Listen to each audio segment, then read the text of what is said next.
Adrian's surgery is next week. I mean, it's tomorrow. Okay.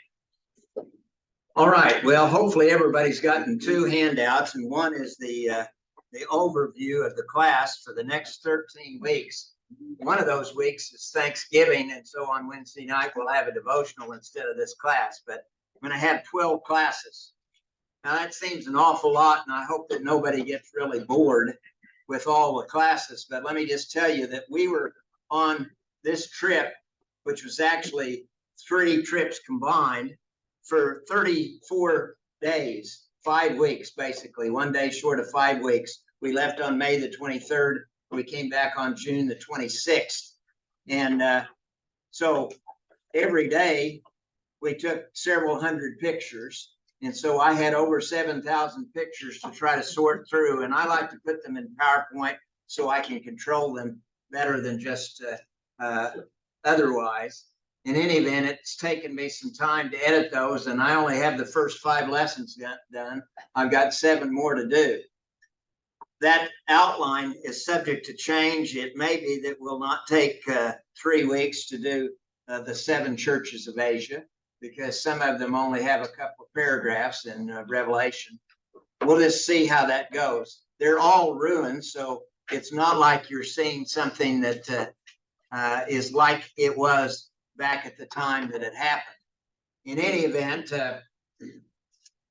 when we left from Los Angeles. Well, actually, we flew from Seattle to Los Angeles so we could get on a plane and go right back up past Seattle. We went over Idaho or maybe Montana because we were taking the northern route.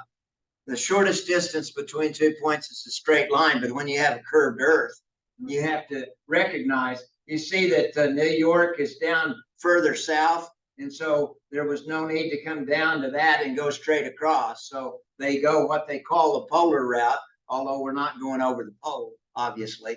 But we went directly from Los Angeles to Jerusalem. And as we were coming into Jerusalem, the plane had TV screens in front of each of us. And so I was noticing this was a relief map. It had the altitudes and everything. And you may not can see that too well, but Tel Aviv is down just to the right of the plane. And that's basically at sea level. But then you see a bunch of mountains going up north and a little bit back to the east to Jerusalem. And then you see Hebron over to the right of that. Hebron is just a little bit higher than Jerusalem. They're both on mountains or ridges. But look back this way to the left, and that is to the west. And that's the Samaritan Mountains. And then you come over here to Nazareth, and it's on a plain again, although Mount Tabor is there. But we'll be talking about the Jezreel Valley or plain in a future class.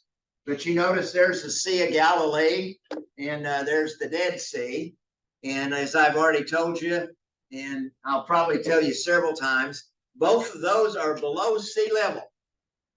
The Sea of Galilee is several hundred feet below sea level, and I think it's about 700, but I just forgot. The Dead Sea is 1,300 feet below sea level. And so I pointed out when I taught or preached for Don when he was ill that one Sunday, that most of us haven't been below sea level much. Now, maybe you went to the ocean and you dumped yourself. You were below sea level if you did that. Or if you scuba dived or snorkeled, you went down maybe 20 or 30 feet. But most of us have not been below sea level much. If you have ever gone to Death Valley, that's one other place on this earth that's below sea level. But it's only a couple of hundred feet below sea level. And here we're talking 1,300 feet. It's amazing just to put all that in perspective. And we'll talk more about that as we go along. Now, we came to our hotel, and actually we stayed in both those hotels. At one point, we were going to Petra, and we came back, and then we stayed in the other hotel. So we were in the Grand Court, and then we were also in the Olive Tree. Nice hotels, good accommodations. We enjoyed that, and they had meals. I'll talk more about that later, maybe. The meals, though, are a little strange. They do not have meat for breakfast. You can't have meat for breakfast because if you're going to have any eggs, the eggs might be the product of the meat that you would be eating if you were eating chicken. So you can't do that. And of course, they don't eat pork. But in any event, then they have meat in the evening meal, but they don't have cheese for the same reason. It's strange, but that's what they call being kosher. There are a lot of strange things. The majority of the Jewish people are not very religious, but they have people that control things that are religious, and they say you will be kosher, whether you like it or not. Okay. Old Jerusalem is primarily where we were when we were in Jerusalem. We spent very little time outside the walls. And you can see the present day walls of Old Jerusalem.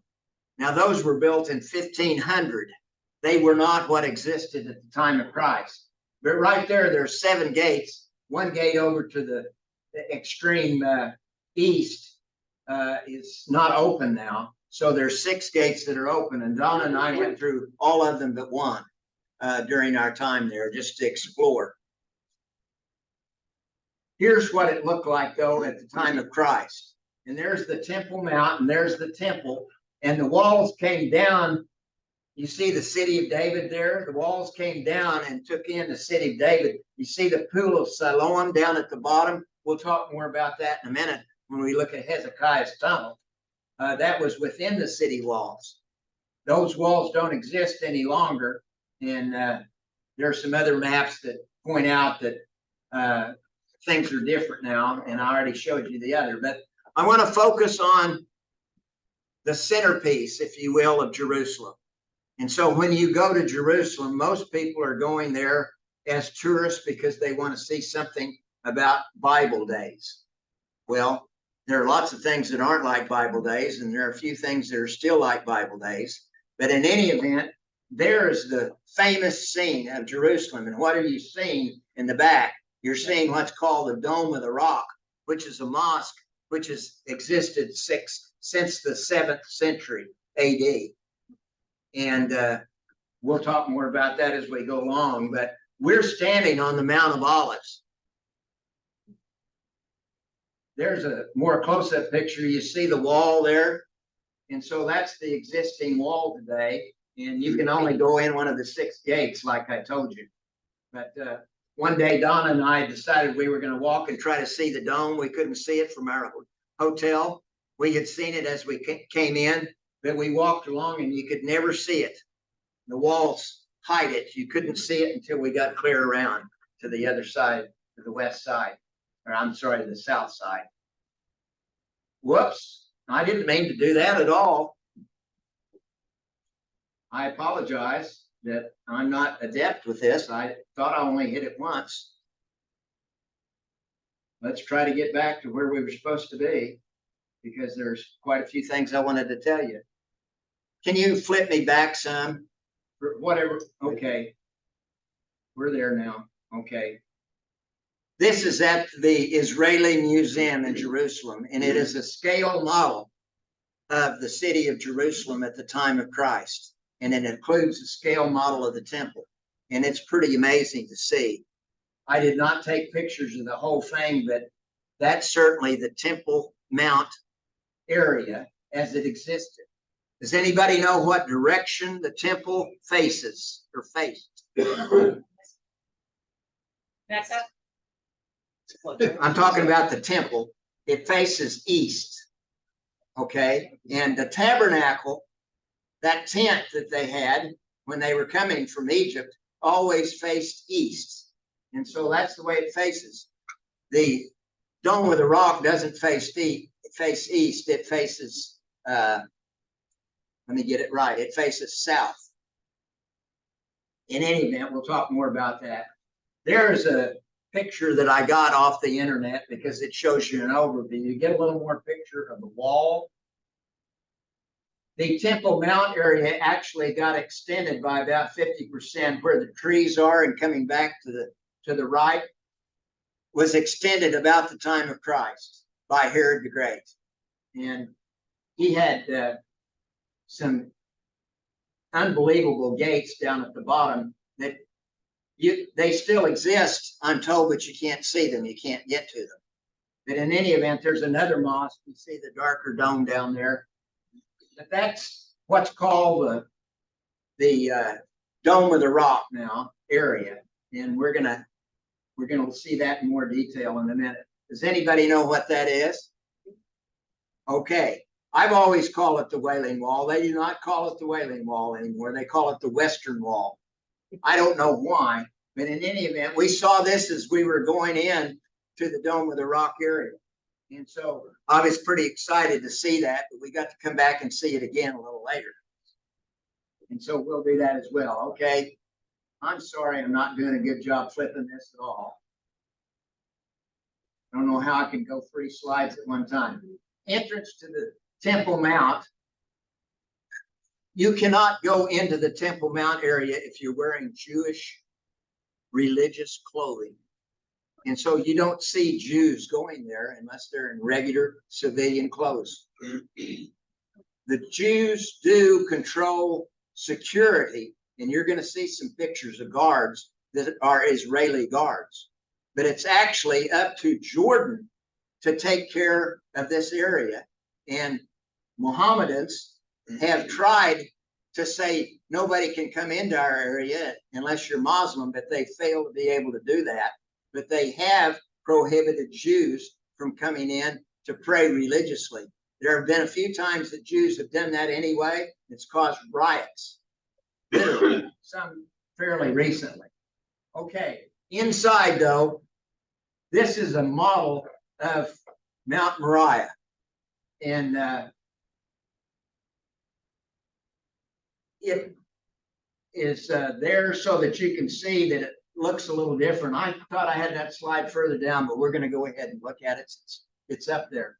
A couple of things I want you to remember. When Isaac was to be offered by Abraham, we know that Abraham came to this area, and most scholars believe that he went to the Temple Mount area to sacrifice Isaac. And so he was where the temple was later built.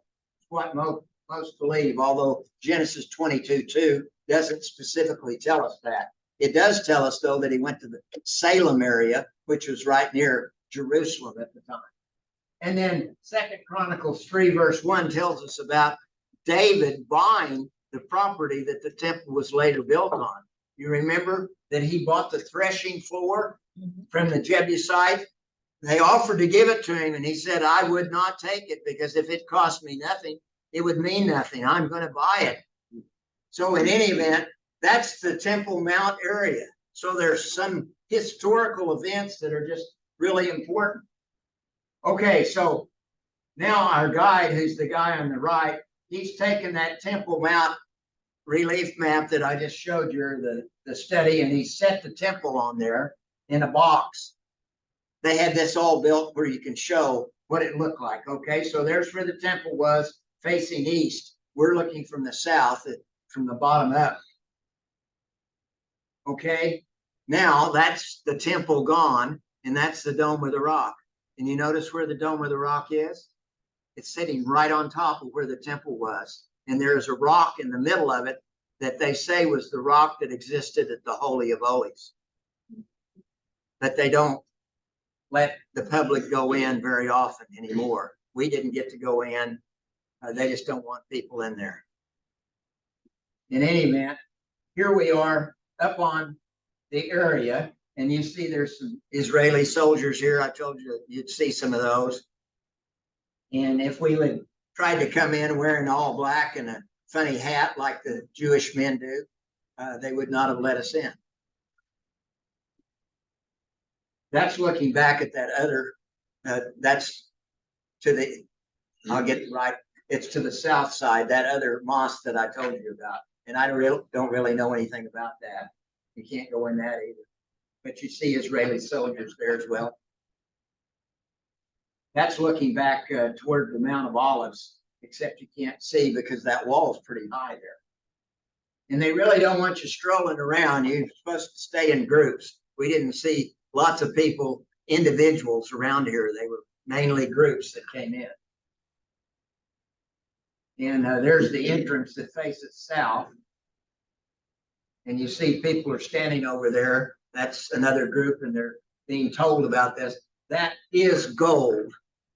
About 500 years ago, about the 1700s, that was coated with gold. Before that, it was the darker metal, but it's pure gold. It was given to them by Jordan.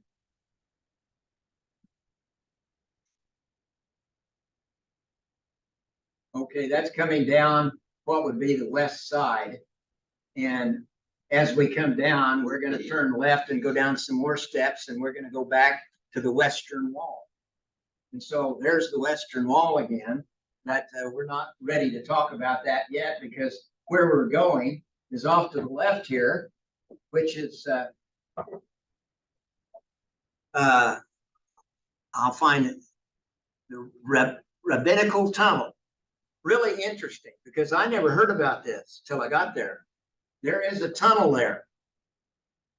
There it says Western Tunnel Sites.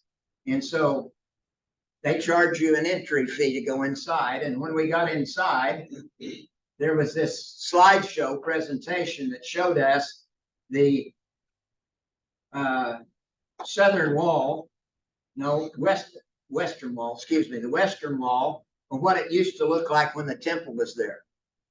What you see now at the western wall is 50 feet higher. The ground level is 50 feet higher than it was at the time of Jesus. What you see in the western wall now was 50 feet up. We'll get to that in a minute. But in any event, you see that there were a couple of gates that you had to go upstairs to get to. Well, the wall goes along, or I should say the tunnel goes along this western wall. And it got started in 1967. I think I say that. No, I said 82. It was actually opened in 88, but it was finished in 82. 1967 is when they started digging. And nobody paid any attention to them digging. And they didn't know that there was already a water tunnel in that area. And so they were digging along. And as they were digging, they came to this old tunnel, this old gate. And the gate went under the Temple Mount. And so what did they do? They started going under. Now, some say they were looking to see if the Ark of the Covenant was there, but they could hear them up in the dome. They could hear them pounding around there, and they came down an air vent, and there was a big fight, a big battle. And so they ran the Jews out of there. But they went ahead and went all the way north, and they found an extensive system of water troughs that could hold millions of gallons of water, because Jerusalem needed water if it was being besieged, as we're going to see in Hezekiah's tunnel. But that's just looking down, and you can see those stones. Those were some of the original stones of the temple at the time of Christ. I guess that's turned sideways. I'm sorry about that. Okay, you're looking again at some of the walls as we walk along. And so we've come out of there and we're back at the Western Wall. They allow people to go up to the Western Wall, but there's an area for men and an area for women. And men are supposed to wear a cap. You could wear a baseball cap, but they have free little beanie caps to put on. So I put one on and went up there, and they said, show respect. If you want to bow and pray, that's just fine. If you want to put a note on the wall, as the Jews do, you can do that. But when you're through praying, you are supposed to take 6 steps backwards before you turn your back on the wall. Now, that's just their custom. And so all of us tried to do that to honor what they wanted us to do. What happens if you don't? Probably nothing, because there's not any police that are standing right there saying you've done it wrong. But we're trying to show respect. So I have a couple of pictures. You see the Jewish men in their Jewish garb, and they do put notes there. But by the way, you can now go to that tunnel that I told you about, and you're a lot closer to where the temple was in the Holy of Holies. You're just due west of the temple, just barely, just a few feet. But it costs money to go in there. If you want to put a note in there, it costs you $10. Okay. Gary, Yes, I have ma'am. a question. What are all the chairs? For people to sit in. Just- And some people do sit there oh, and meditate or pray, or they're getting ready to get up. Not everybody could be up at the wall at the same time, so that's what some people do. Now, I think I skipped over real quickly, but that's the ladies' area. You see it? That's all women, but they can't go the same place men do. That was back down to the south. There's another picture of ladies. But they don't have to cover their head, Well, or at least they don't. most of them have their heads covered. I see a few don't. Yeah. Now, when you go in Roman Catholic churches, women are supposed to have their shoulders covered, their knees covered. They're not just supposed to have low necklines, and they're supposed to cover their heads. And you'll see some of that probably in some of the slides. I put that in just to show perspective a little bit, but down here at the bottom is outside the walls, and that's called the Gihon Spring, and Hezekiah's tunnel went to the Pool of Siloam, and Hezekiah needed to get water from here inside the city walls during the siege. Now that's another picture that just shows the general area, although I don't like that very well because it's hard to tell what's what. So we came down a bunch of stairs because you got to come down off the mount where the temple is, and we're east of the temple by about 4 blocks. When we start down, come down lots of stairs, and there are even more. And we get here, and you have to pay. Although our tour, all this was already paid for. They paid for us as groups. I hope they got a discount because we went to lots of places. And there's our guide telling us more about how this tunnel comes down to the Pool of Siloam. So you can read about the tunnel. 2 Kings 20 doesn't tell us much, except it said he conducted the pool and the conduit and brought water into the city. You can actually read more about that in 2 Chronicles 22 if you wanted to see about building the temple. But this was built in 722 BC, before Christ. So it was there 700 years before the time of Christ. Now, there's water flowing through it, but it's clean water. And so they told us wear shoes because you don't want to walk in it barefooted. It's not very wide. There are places that it's only a couple of feet wide. Don Jacobs would sometimes rub both sides at the same time. And at times, the ceiling is tall. I can't tell what that is. Oh, that's somebody walking there. But that shows the ceiling pretty tall. But at other times, it's less than 5 feet tall, and you have to bend over. They say put your hand on your head so you don't bump your head all the time and bend over. And you see how narrow it is there? That's me, by the way. My best side, some would say. Well, there's my wife. And we did wear headlights so that we could see. But there was a group in front of us that was chanting, and you couldn't understand what they were chanting, and they were so loud. I thought it was somebody outside, but it was the group in front of us. So some of our group finally started, we're going to try to sing, and we're going to sing hymns louder than they're chanting. And they finally shut up about halfway through and listen to us sing. Okay, here we're coming out. And when you come out, you have to go up some more steps. I think I had that. But this Pool of Siloam was under construction, so we really couldn't see it. That's where it's supposed to be, under the tent. Okay, so Hezekiah's tunnel was a great experience. I'll never have to do it again because I've done it. But, you know, to do it for the first time, it seemed like more than a mile to me. It's a little less than a mile, but it was a long walk. And with people chanting loudly, you were wondering if you're ever going to get out of there. we're looking back up at the Mount of Olives, and that's a cemetery there. A lot of people want to be buried in the Mount of Olives for some obvious reasons. But I wanted to show you a couple of scriptures about the Mount of Olives. You remember that Jesus at the Last Supper, it says after they sang a song, they went out to the Mount of Olives. Well, where did he go? Really? Where did Jesus go when he went that direction?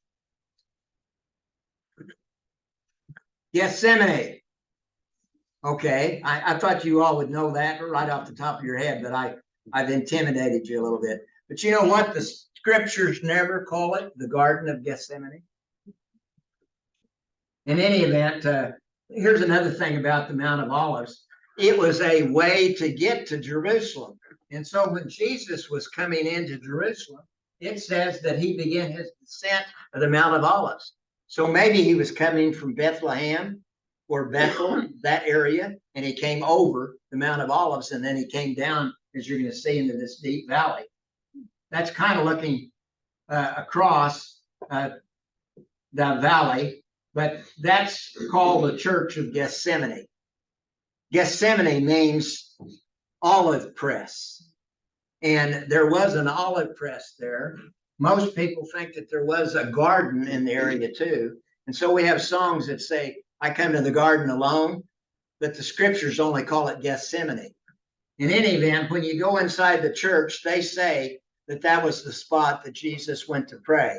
You remember the story of how he left his apostles and said, would you watch while I go? And he would come back and they would be asleep. He would wake them up and go again. And how he sweated like drops of blood because he was in turmoil about what he was going to have to do. And he said, not my will, but yours be done, Father.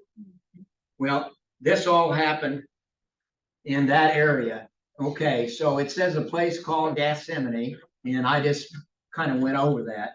He went a little beyond them, fell down on his face and prayed and said, not my will, but yours, but if it's possible, let this cup pass. Okay, there we're coming to the church. We got to go inside. There's a depiction of Jesus at the time he was praying. For some reason, they believe he was at a rock. I'm not sure why, because I don't find that in the scriptures. But in any event, since about the 3rd century, this has been designated as the place. And so I believe that Josephus in the 1st century talked about the rock that Jesus prayed on. In any event, there it is. There's the rock. It's in the church right up toward the front altar. And so that's the rock, and you can see they don't let you get on it because people would want to get right there, obviously, but that's supposedly the rock where he was playing. Now that's an olive tree, and that olive tree is more than 1,000 years old for sure. Some say it may be almost 2,000 years old, but in AD 70, when the Romans came in and pillaged Jerusalem, they tore down the temple, tore down the walls, and they cut every olive tree down for a radius of about 15 miles. They took all of the olive trees off the Mount of Olives and all of them in the Garden of Gethsemane.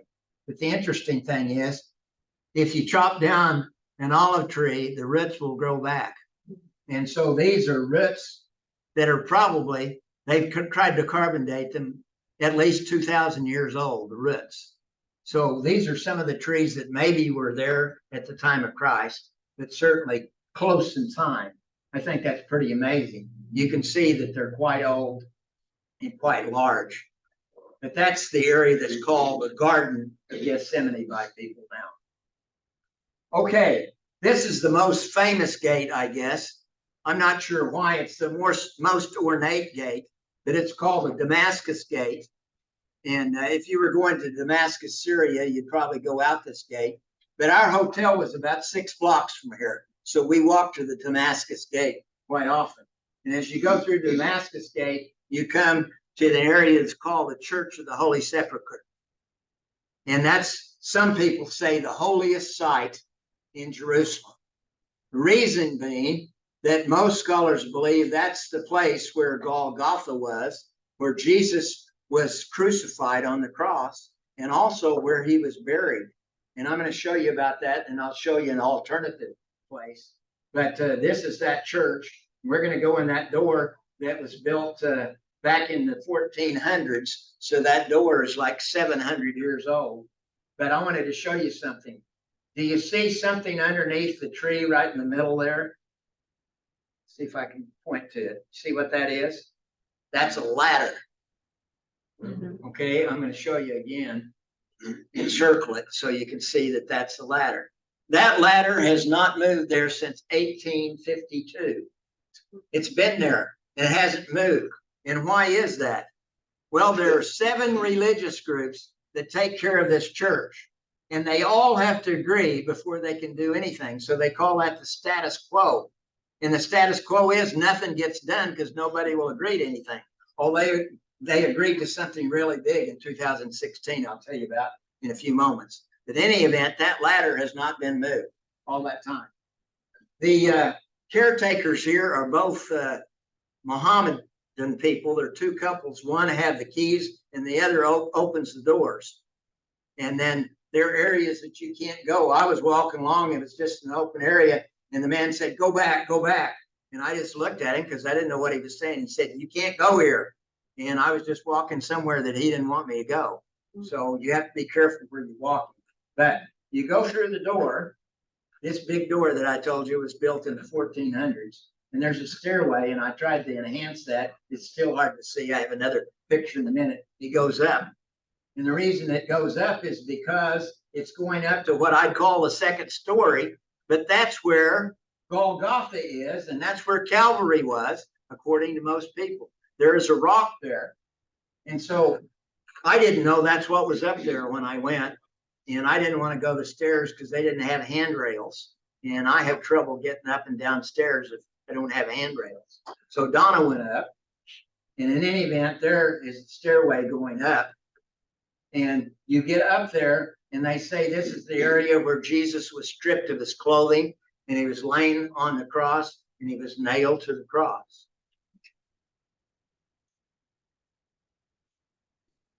I'm sorry that I'm... And then that area is depicted by Jesus on the cross by that statue. It looks like there's somebody kneeling there, and I can't tell you who can kneel there and who can't. We didn't. Donna didn't. Our group didn't, but somebody was kneeling there. And another picture, somebody else in a colored shirt is kneeling there. They're kneeling there, and you can't see very well, but they're in a striped shirt down there. But you see, that's where the cross was, and it went into the rock. There's actually a hole that you put the cross in. You don't dig it with a post hole. It's already dug out of the stone, and that's where the cross was put.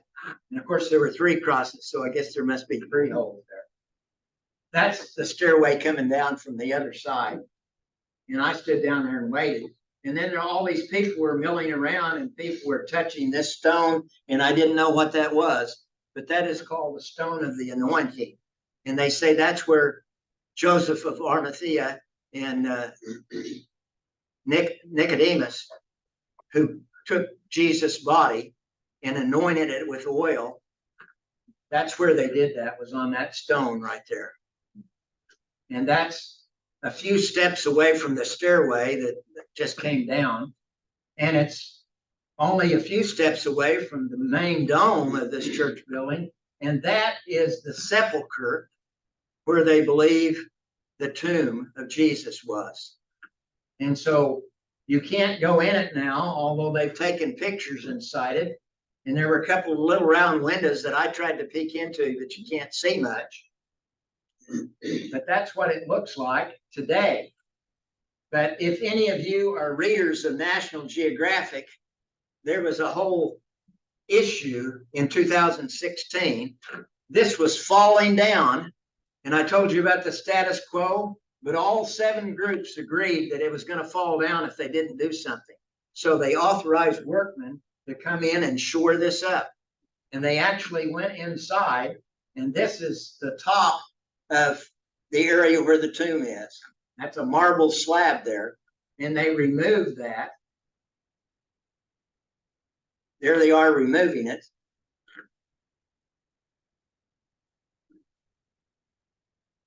And there is the place where the tomb supposedly was. Now, whether or not that's exactly the tomb, nobody can say for sure. But most scholars agree this is the right area. It was outside the temple walls, and Jesus would not have been crucified inside the temple walls. And the scriptures tell us that it was only a short distance away to a tomb that had never been used. And some say it was going to be Joseph of Arimathea's tomb, and he gave it to Jesus. We don't know that for sure. But in any event, there's a depiction again of Calvary or Golgotha over to the right, and the tomb over here, all within this church area. There's a picture from the front of the church. And that says Coptic. I had all the names of the people: Roman Catholic, Greek Orthodox, there's Coptic Orthodox, there's Syrian Orthodox, and there's some more that I have written down, but that's not all that much importance. Now, here's the alternative, the Garden Tomb. And this was halfway between our hotel and the Damascus Gate. I told you it's about 6 blocks. Well, it's about 3 blocks away. And a man in 1870 something said this was Golgotha because Golgotha means skull, and there was a thing that looked like a skull in the rocks. Well, there was also a quarry there, and they continued to use that quarry even after he said he discovered it. And so it looks considerably different now than it did then. But he believed that the tomb was here. And so people line up to go see the Garden Tomb. And aesthetically, it's very calming to see this Garden Tomb in a setting of a garden. And yet it almost certainly was not the tomb. There are other tombs that date from the time of Solomon's temple, hundreds of years before, 1,000 years before, in the same area. And so this probably was not the right place. But in any event, our group got to go and look at the Garden Tomb. It does have a gate there, but the gate is open and you go inside, and then there's a iron railing. You can't go beyond that. You can see we're looking through the iron railing, and you see it looks very much like that other area. That's what the tombs did look like. And some would say that on the outside, there's my wife, by the way. On the outside, there's a railing there where a stone would have gone. Well, there's no stone there, and that railing would not have accommodated a stone the right size, I'm told. In any event, that's a false lead as well. Okay, so that's just a picture overall of the Mount of Olives, and you see the Kidron Valley, and it's quite deep in between that and the Temple Mount. Okay, we're back up at the Mount of Olives, and we're looking at the temple area where the mosque now exists, and you see the walls go slightly off to the left, but not very far. There's where they turn back, if you will see off to the right of the picture. Now I'm circling something over here, and that's Caiaphas's house, which was also Caiaphas's office, if you will. And there, we're at Caiaphas's house, and we're looking back toward Temple Mount. We're looking straight north there. But there's the house of Caiaphas. And you can read about that where it says that they led him away to Caiaphas, the high priest. And so Peter was following him. So this is also the place that Peter was outside while Jesus was inside. And in Luke 22, it says that at some point there was eye contact between Jesus and Peter, just after Peter had denied Jesus 3 times. Exactly what Jesus had predicted. And there's something else that happened at the same moment. Do you remember what that was? The rooster or the cock crow. Okay, so this is that area, and it's also called Gallicantu, which in Latin means the cock's crow. That's inside one level where there's a church now, but that was how it was built into the rock. And right in the middle of this church is this hole. that goes down into some cells that we get to go another way to see in a minute. Here we go again, and I apologize for messing everything up. I went way too far. Can you help me go backwards?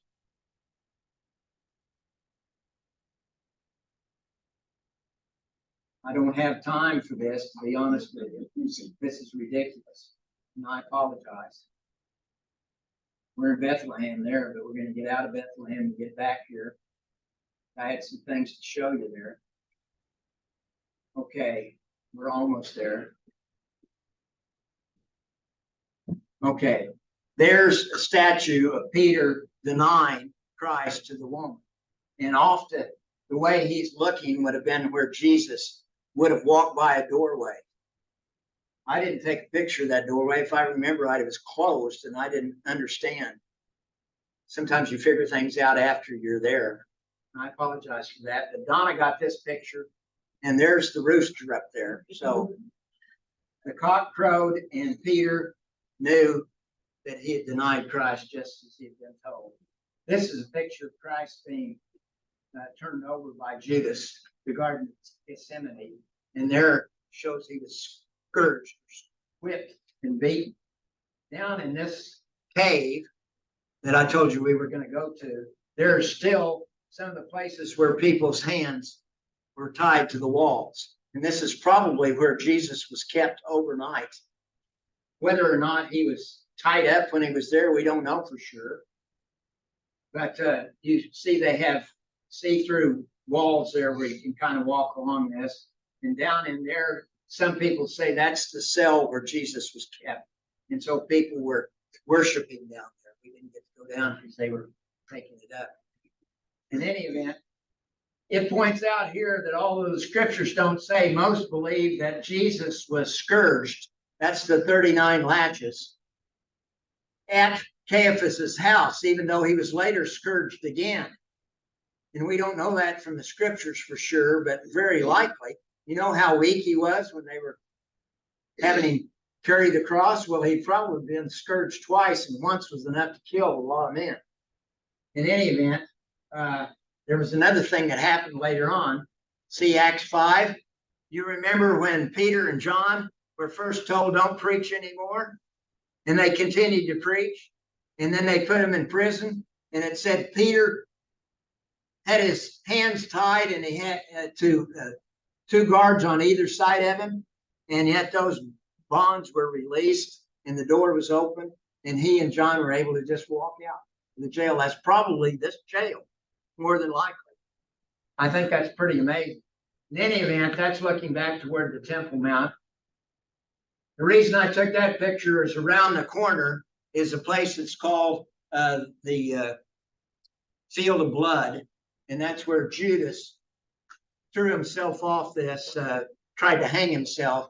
You remember that his bowels burst asunder as he fell. And later on, they didn't want that field, so they bought it with the money that he had returned that they'd given him. And it became a pauper's grave area. That's just around the corner and down another valley. Okay, and so that tells about that field.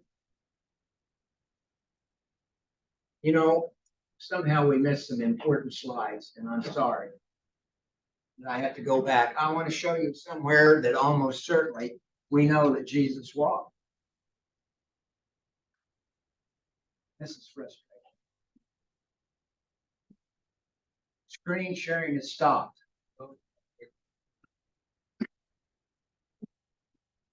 I want to keep going back.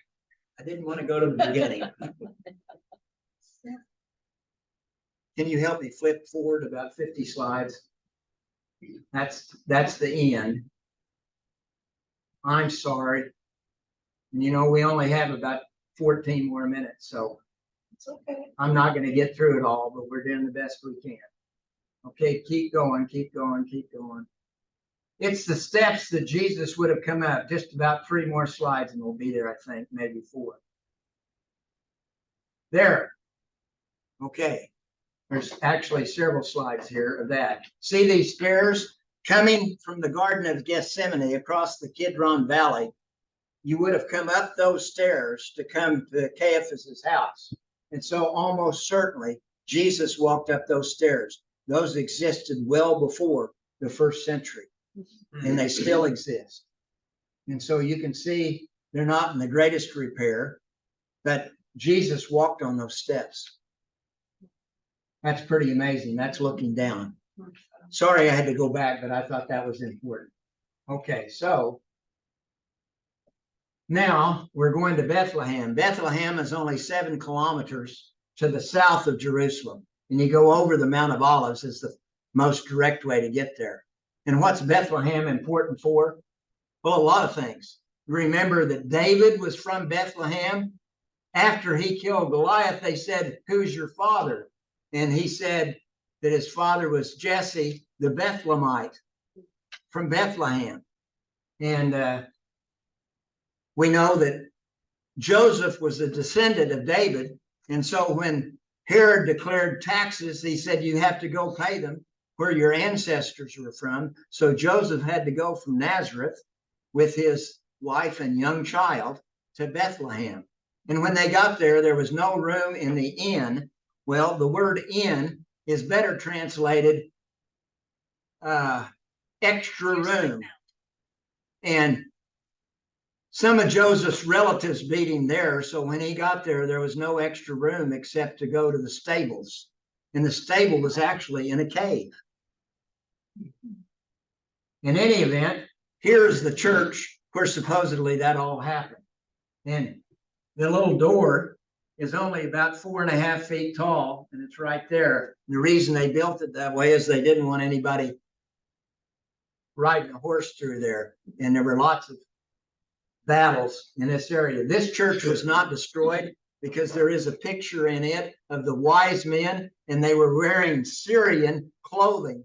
And so when the Turks came through here, they didn't destroy this church. They destroyed almost all the other churches because it had that picture of people dressed like the clothes they wore.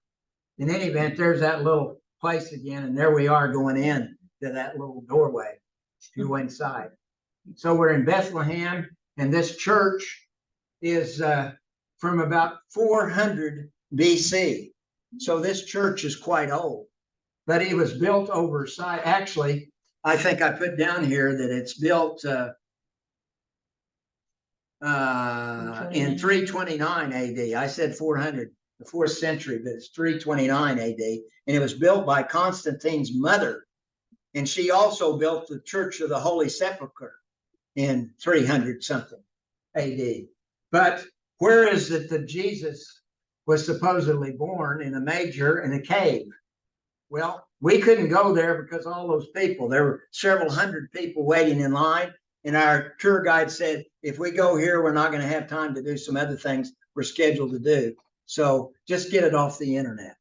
So that's what I did. I went, there's a stairway going down to a basement level, and there's the area. And it's decorated differently at different times. The background's different there than it was in the previous slide. And I got these off the internet. And see that circle there in the bottom? That's supposedly where the manger was, right there. So lots of people go there to worship. Now, this is outside Bethlehem, and the shepherds' fields were here. And so you remember what happened? The shepherds heard the angels singing, proclaiming that Jesus had been born, and they went and found Jesus and worshiped him. They probably went to the cave. The wise men didn't go there, and pictures that show the wise men and the shepherds all together, it didn't happen. The wise men came later, weeks or months. But in any event, there are some of the hills that the shepherds would have been, and there are a bunch of caves that the shepherds lived in, and we're having a devotional in one of those caves. That's a man from our group. Okay, Bethlehem is also famous for its woodworking, and olive wood is a wonderful wood. It has a wonderful grain. Here's something we bought at that store. This is called the Cross of Jerusalem. And you notice that it's really 5 crosses. It's 1 big cross and 4 smaller ones. Why is that?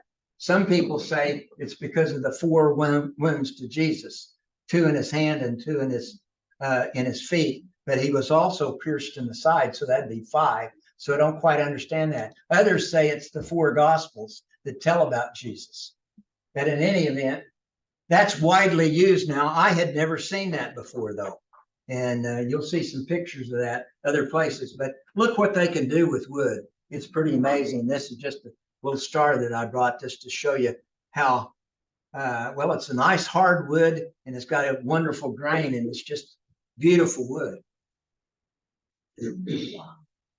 So there's a picture of that Jerusalem cross. Okay, Bethlehem, as I said, is 7 kilometers down. And then we went from Bethlehem to Herodium. Does anybody know what Herodium is? Well, it was named after Herod, Herod the Great. Herod the Great built Herodium as a fort to protect him primarily from the Jews, because he was afraid the Jews were going to come get him. He built a bunch of places. Next week, we're going to see Masada, which is quite famous. Well, he built that as a place to protect himself from the Jews. Most places ended up being places that the Jews held out against the Romans, however, later. And there's Herodium. It is a man-made hill. It's not just a mountain. Herod was an unbelievable builder. Some of the things that he did, when we get to see Caesarea out on the coast, but when you see Masada and when you see Herodium, you just can't believe that he could do all that. And there's a picture of what his castle looked like.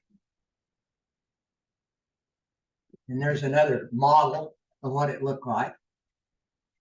And that's looking down at an amphitheater that's on the side of the hill. That's looking up at a stairway. And by the way, I didn't go up that stairs. It did have handrails, but I didn't do that. Donna did again. So she took pictures up at the top. And you get up at the top and it's ruins now, but you can see a lot that it was really a fancy place. Large bathing areas. They had water, heated floors in their bathrooms, where some of you would like to have that probably. But in any event, Herod wanted to be buried there. So when he died, and some say he died at 4 BC, but if he died at 4 BC, that's 4 years before Jesus was born. Well, some say Jesus was actually born in 4 BC. Others say he actually died in 1 BC, and that's when Jesus was born. But you remember, he was alive because he told the wise men, you tell me where he is and I want to go worship him. He really wanted to kill him, and he ordered all the male children in that area to be killed. But when he died, he was buried in this area, and they found what they believe was his sarcophagus, but they never found him. Somebody stole his body and anything that he had in it. It's gone. But this is up at the top, and pretty impressive place. It was certainly a fort, and it would surely take something to invade and conquer that fort. Okay, so I told you there were a bunch of places. That just names some of them. He had a castle up in Tiberias, also in Galilee.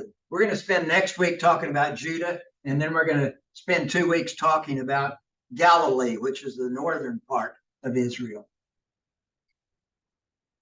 This just shows you, again, the Mount of Olives.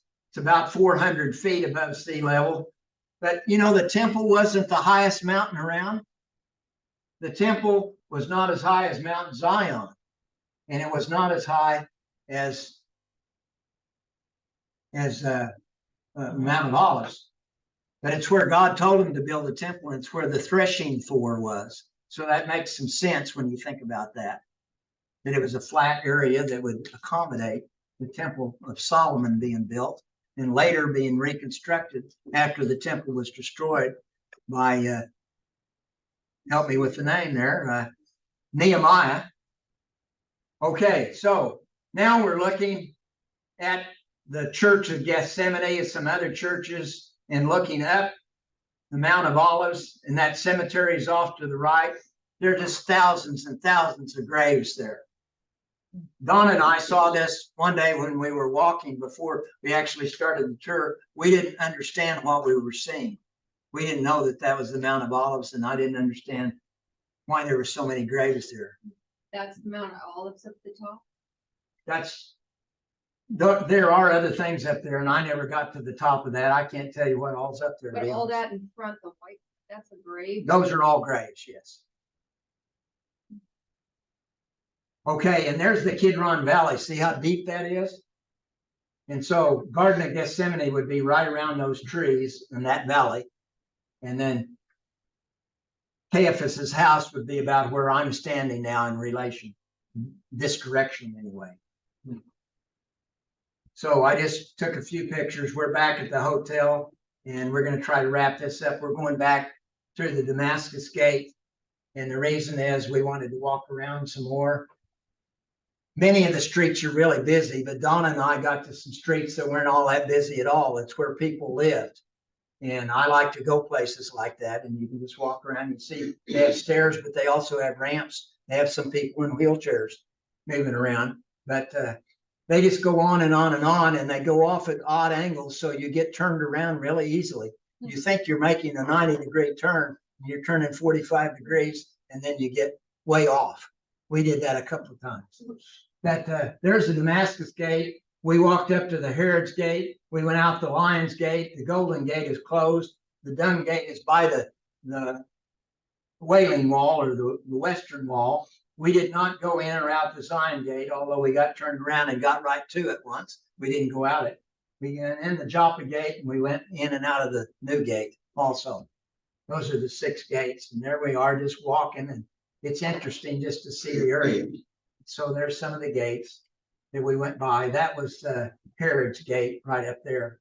That's the one that's closed? No, the Golden Gate is on the east side, and that's the one that's That's closed. And here we are on the east side. If I can go back one slide. We didn't know that there wasn't a gate there. I didn't at the time. That we walked around here and there was nothing. We couldn't see that dome, as I told you. All we could see was this wall. And so I'm right at the southeast corner of the wall there. But there is the way it really is. When you get through the Damascus Gate, there are people like this because there's shops everywhere. And so I wanted to just show you a few pictures of people just to get a sense. We'll have more people in some other slideshows, but people of all kinds. A lot of ladies wear the traditional Muhammad dress, and there are a lot more Muhammad people than there are Jewish people.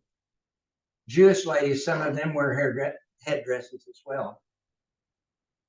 But there's all kinds of things being bought and sold, and people just out and about. There's some of the religious people that I told you about. There are kids, and kids are kids. Wherever you see, they have their book bags, and they're waiting for a ride to school, probably. And there's a mama with a bunch of kids, although she's dressed up. The kids are not. And I thought this was cute, and we did make it. These are the last 2 slides. This young man, I don't know whether he got to buy the glasses or not, but he sure got to try them on, and he was pretty proud. And so there he is again. Kids are kids. People are people. And Jesus teaches us that people are all to be loved, and they're all to have the chance for salvation. The Jewish people as a group have been neglected to follow after Jesus. The Arab people, when we get to Bethlehem, we went to church there, and almost everybody at the Bethlehem church are Arab descent people. There aren't any Jews. There was a group of Jewish Christians at one time in Jerusalem, but I think they're not meeting anymore. In any event, there's not a church in Jerusalem, but they need God just like everybody does. I know I ran awfully fast on this, but I hope you'll bear with me. We're going to look at 150 slides or so each class. Next week, we're going to look at southern Judah down by Beersheba, and we're also going to go over and look at Masada and Qumran, which are right by the Dead Sea. And then we're going to look at the Dead Sea as well. Thanks for being here. Thank you. One thing we forgot to mention, our Mary Martin. Yes, She passed away. I saw that in the bulletin. I didn't know the details. And someone posted it on Facebook. That's how we found out. And they said something about COPD. Can't remember how old she was. Yeah, no, she was. She's a young lady by some standards. All right, thanks a lot. We're I was gonna say we're in recess, but that's the wrong term. Class is over.